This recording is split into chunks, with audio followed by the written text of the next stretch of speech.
હાથ અને સાથ છોડી દે છે ને ત્યારે કુદરત આંગળ પકડીને મોકલે છે.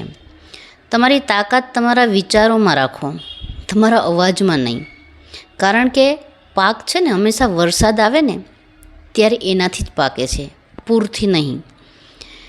જેનામાં નુકસાન સહન કરવાની તાકાત હોય છે તે નાપાસ કમાઈ શકે છે.